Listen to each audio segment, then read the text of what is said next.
Namaskar dosto, welcome back to Learn English Easily. Today we will discuss the words used in editorial of the Hindu newspaper.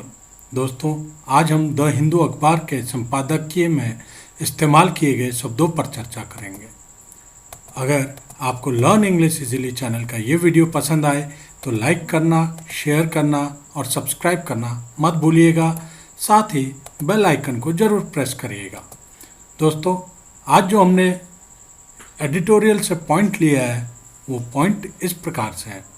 एक editorial में एक paragraph था trouble in Nepal, फिर उसके बाद था on Nepal communist party factional fight. ये subject था उस पैराग्राफ का। उस पे जो वर्ड यूज़ हुए थे जो मुझे लगा कि कॉम्पिटिटिव पॉइंट ऑफ व्यू से और एग्ज़ाम में आ सकते हैं, प्लस न्यूज़पेपर पढ़ने के लिए उन वर्ड्स को आपको समझना उचित रहेगा।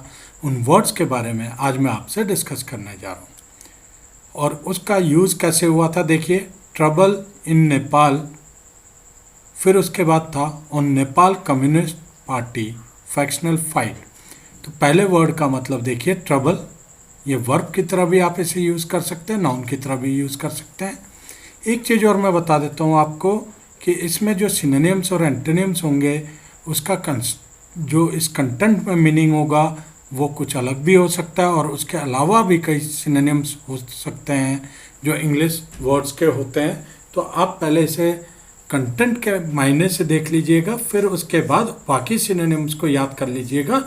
इससे आपको न्यूज़पेपर पढ़ने में आसानी हो जाएगी और एग्ज़ाम की प्रिपरेशन भी हो जाएगी कि आप सिनोनिम्स और एंटोनिम्स एक साथ याद कर सकते हैं। ट्रबल का मतलब होता है मुसीबत, आफत, संकट, कष्ट देना, तकलीफ़ देना या तकलीफ़ में। इसका सिनोनिम होता है इनकोमोड, हैसल, प्रॉब्लम, आयल मतलब परेशान करना, पुट आउट यानी अव्यवस्थित करना। इसका एंटोनिम्स होता है बेनिफिट, काम, कामनेस, कंटेंटमेंट मतलब संतोष, ease, happiness, harmony, joy, peace, pleasure, solution, tranquillity मतलब शांति, बून यानी वरदान, कंफर्ट। और ये सेंटेंस में था ट्रबल इन नेपाल, तो इसका मतलब हुआ नेपाल में मुसीबत। मुसीबत शब्द है, ठीक है।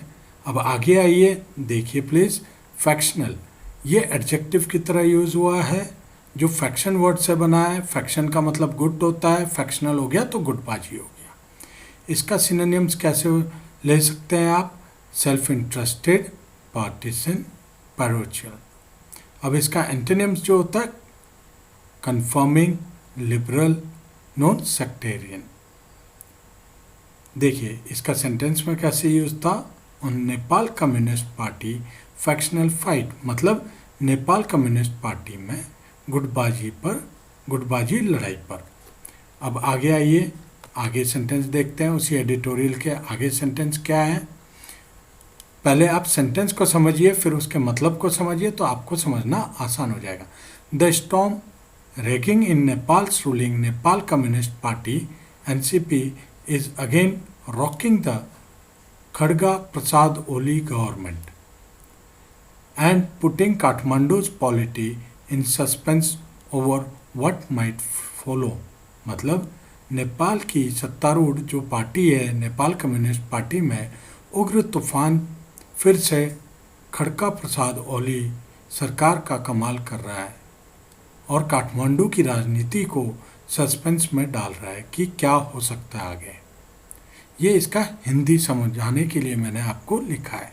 अब रैगिंग का वर्ड जो यूज़ हुआ है, आप देखिए यहाँ पर जहाँ रैगिंग यूज़ हुआ है वो रैगिंग किस लिए यूज़ हुआ है और इसका क्या मतलब होता है। देखिए रैगिंग का मतलब होता है आपका द स्टॉर्म रैगिंग, मतलब तूफान जो आ रहा है, भयंकर तूफान आ रहा है, समझ लीजिए उग्र तूफान आ रहा है। तो रैगिंग का जो एडजेक्टिव है प्रकोप, उग्र, खफा होने को भी बोलते हैं, अति क्रुद्ध, अशांत, हिंसा करने वाला रैगिंग कहलाता है। ठीक है, इसका सिनोनिम होता है इनरेक्ट, फ्यूरियस, सीथिंग, टर्बुलेंट, वायलेंट। इसका एंटोनिम्स होता है काम, मॉडरेट, माइल्ड। अब रॉकिंग वर्ड देखिए, सेंटेंस में कहाँ पर यूज हुआ है? खड़का प्रसाद Oli government is again rocking, मतलब एनसीपी की जो गवर्नमेंट थी वो कमाल कर रही है। नेपाल कम्युनिस्ट पार्टी की गवर्नमेंट जो खड़का प्रसाद ओली गवर्नमेंट है वो कमाल कर रही है। ठीक है, तो रॉकिंग का जो वर्ड है वो रॉक से लिया गया है। रॉकिंग वर्ब हो जाता है कमाल करना, झटका देना, बोलबाला करना। इसका सिनोनिम्स देख लीजिए, कन्वल्स, जॉल्ट, शेक, शॉक, सर्वे। एंटोनिम्स होता है बी स्टिल, काम, रिमेन, स्टे, स्टडी। देखिए अब तीसरा था सस्पेंस। ये नाउन है। सस्पेंस यानी राज, असमंजस में, अनिश्चय या दुविधा में। इसके सिनोनिम्स जो आप यूज़ करेंगे, anxiety, apprehension, confusion, insecurity, thriller, uncertainty.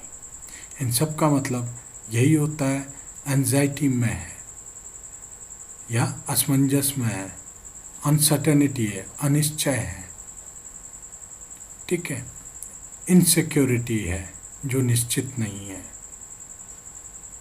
अब इसका यूसेज देखिए कैसे वर्ड यूज हुआ था। Kathmandu polity in suspense over what might follow, मतलब राजनीति को, काठमांडू की राजनीति सस्पेंस में थी कि आगे क्या हो सकता है। अब इसका एंटोनिम्स देख लीजिए।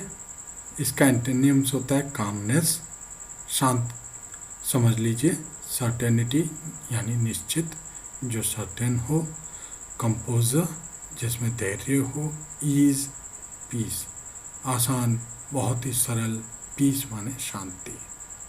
आइए आगे देखते हैं। A crucial meet meant to announce an end to the differences between the party. Two leaders, Mr. Oli and his rival, Pushpa कमाल दहल, जिसे प्रचंडा भी बोला जाता है, ये वहाँ के पॉलिटिशियन है, was postponed on Tuesday. इसका हिंदी क्या हुआ? पार्टी के दोनों नेताओं श्री ओली और उनके प्रतिद्वंदी पुष्प कमाल दहल प्रचंड के बीच मतभेदों को खत्म करने की घोषणा के लिए बनी एक महत्वपूर्ण बैठक मंगलवार को स्थगित कर दी गई। अब हम यहाँ पे देख रहे हैं वर्ड का मीनिंग क्रूशियल। और क्रूशियल मीट मतलब बहुत ही इम्पोर्टेंट मीटिंग, बहुत ही अनिवार्य मीटिंग जो थी, आवश्यक मीटिंग थी, निर्णयात्मक थी, जो निर्णय पर आते ज़रूरी थी या अति आवश्यक थी। इसका सिनोनिम्स हो जाता है imperative, essential, decisive, necessary, urgent, यानी अनिवार्य, आवश्यक, निर्णयात्मक, जरूरी, अति आवश्यक। और इसका एंटोनिम्स हो जाएगा इन एसेंशियल, जो जरूरी ना हो, इनसिग्निफिकेंट या ट्रिवियल, तुच्छ, अनक्रिटिकल, अननेसेसरी, जो जरूरी ना हो, आवश्यक ना हो, ऑप्शनल, ऐच्छिक। अब दूसरा वर्ड यूज हुआ था वो था राइवल। देखिए, एंड हिज राइवल, मिस्टर ओली और उसके राइवल के बीच, यानी प्रतिद्वंदी के बीच या प्रतिस्पर्धा, जो आदमी उनके अगेंस्ट में खड़ा है, कंपटीशन में खड़ा है, तो इसे आप कंपीटिंग भी सिनोनिम्स दे सकते हैं। एंटोनिम्स क्या हो जाएगा?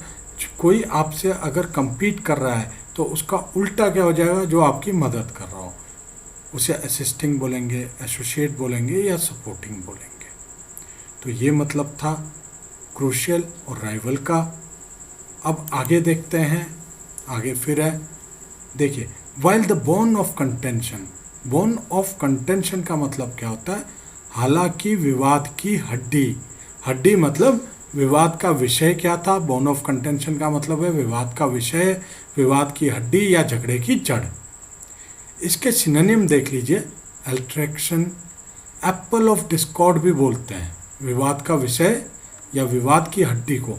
नोट कर लीजिएगा, bone of contention, Apple of Discord, argument, conflict, disagreement, dispute, grounds for war, मतलब किस लिए मतभेद है, किस बात पे झगड़ा है, किस बात पे लड़ाई है।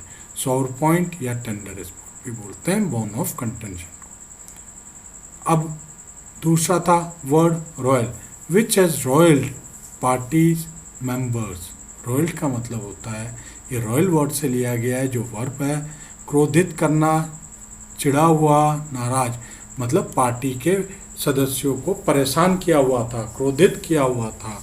इसका सिनोनिम्स हो जाता है एजिटेटेड, ब्लस्टरिंग, बफेटिंग, ग्रेटिंग, जरिंग, रैगिंग। रैगिंग अभी हमने ऊपर पढ़ा था, रास्पिंग, अनॉय, फ्रेड, रफल, मतलब क्रोधित करना, चिढ़ाना, चिढ़ा हुआ, नाराज करना, रुष्ट कर देना, ये मतलब होता है, या परेशान कर देना। तो ये बोल रहा है, अब पूरा सेंटेंस देख लीजिए, is that mister Oli continues to hold 2 post, मतलब मिस्टर ओली जो थे वो 2 पोस्ट को होल्ड करते थे, यानी 2 पोस्टों पे विद्यमान थे। That of NCP chairman, Nepali communist party के चेयरमैन भी थे और प्राइम मिनिस्टर भी हैं, प्रधानमंत्री भी हैं। It is clear that there is more complex power game going on, मतलब इस बात से ये पुष्टि होती है या ये स्पष्ट है कि अधिक जटिल शक्ति का खेल चल रहा है। दोस्तों, आज हमने आधा ही एडिटोरियल किया है, क्योंकि मेरा मकसद आप लोगों को वर्ड सिखाना था, जो मैंने अपना पॉइंट बनाया था उससे डिस्कस करके। तो आज के लिए सिर्फ इतना ही, फिर मिलेंगे ऐसे ही वीडियो के साथ, जिससे आपको आसानी से इंग्लिश के न्यूज़पेपर में, वो भी द हिंदू जैसे कि, आपको समझने में आसानी हो सके।